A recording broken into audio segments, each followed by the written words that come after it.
یقیناً یہاں دیکھنے کے بعد بے پناہ مسرت ہوتی ہے کہ علم کی ایسی شمع جلائی گئی ہے کہ جس کے ارد گرد ہزاروں پروانے منڈلا رہے ہیں۔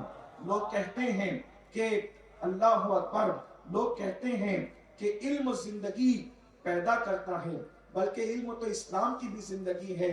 العلم حیات الاسلام، علم جو ہے وہ اسلام کی زندگی ہے، اور علم میں زندگی ہے۔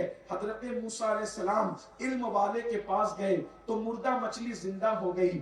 صرف مردہ مچھلی زندہ نہیں، بلکہ آپ اپنی نگاہوں سے دیکھ لیں کہ اس دور میں مردہ مچھلی زندہ ہوئی تھی اور یہاں مردہ زمین زندہ ہو گئی ہے۔ ایک وقت رہا ہوگا اندھیرے میں اور تاریکی میں پڑی ہوئی اس سوجا کی سرزمین کو کون جانتا تھا؟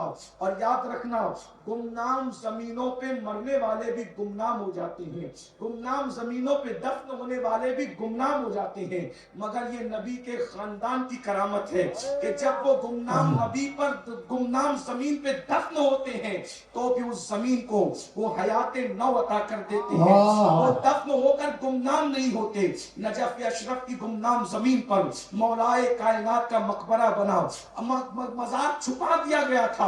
کسے خبر تھی کہ راتوں رات جس کی قبر چھپا دی گئی ہے، کبھی وہاں آٹو پہر بھی غلاموں کا سمندر مارتا ہوا نظر آئے گا۔ کربلا کی سرزمین پر، اس گمنام سرزمین پر اللہ اکبر 72 لاشوں کو جو ہے وہ مٹانے کے لیے ہمیشہ کے لیے سپرد خاک کر دیا گیا تھا۔ کسے خبر تھی کہ اللہ اکبر آٹو پہر وہاں غلاموں کا ہجوم نظر آئے گا، مگر اللہ اکبر حضرت باپو غلام حسین صاحب کے والد بزرگوار اس گمنام سی سرزمین پر، وہ بھی اللہ اکبر اتنی سنگلاخ سرزمین، آنے کا مسئلہ جانے کا مسئلہ، مگر اللہ اکبر آپ مجھے بتائیں گمنام ہو جانا چاہیے تھا، مگر جس کا جد کریم مردوں کو زندہ کرتا ہے اس کے شہزادے نے علم کی برکت سے اس زمین کو زندہ کیا ہے۔